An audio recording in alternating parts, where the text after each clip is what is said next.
বন্ধুরা আসসালামু আলাইকুম। আপনারা কেমন আছেন? আশা করি আপনারা ভালো আছেন। আলহামদুলিল্লাহ আমি অনেক ভালো আছি। আজকে দেশি মাছ দিয়ে দেশি আলু রেসিপি করে দেখাবো। আপনাদেরকে ভালো লাগলে অবশ্যই আপনি সাবস্ক্রাইব করে ফলো করবেন আর আমার পাশে থাকবেন। এখানে নিয়েছি দেশি মৌটা মাছ, পুঁটি মাছ, এগুলো আমি ধুয়ে পরিষ্কার করে নিয়েছি।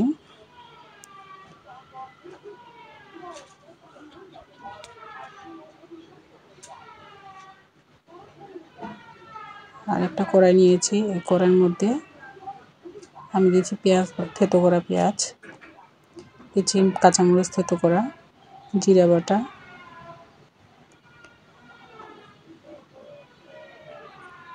দেব ধনিয়া পাতা,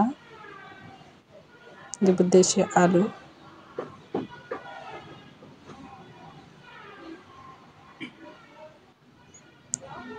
এখন দেব পরিমাণ মতো লবণ, আর দেব পরিমাণ মতো হলুদ, কালার হওয়ার জন্য শুকনো মরিচের গুঁড়া,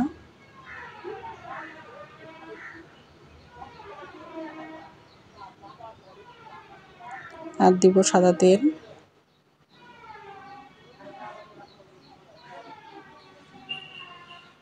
দিয়ে ভালোভাবে মেখে নিব।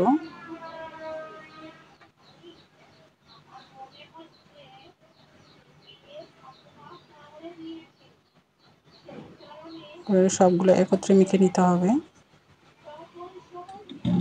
যত মেখে নেবেন তত খেতে ভালো লাগবে। এখন মাখা হয়ে গেছে। এখন দিব মাছ।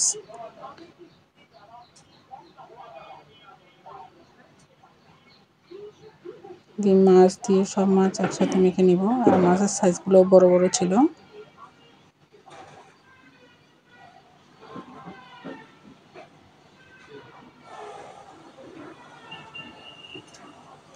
দিয়ে সামান্য একটু পানি দিব।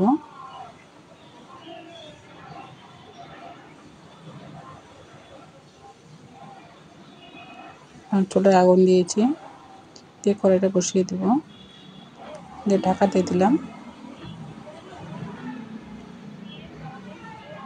দিয়ে এখন আমি জাল দেবো ভালো করে। যখন বলক এসে গেছে আর একটা খুশবু বের হয়েছে,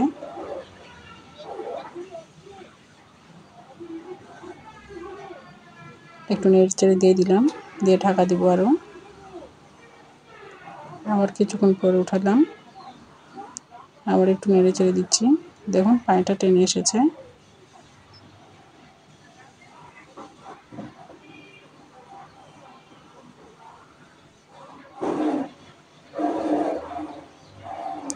আমার এই যে মাছ থেকে তেল বের হয়ে এসেছে।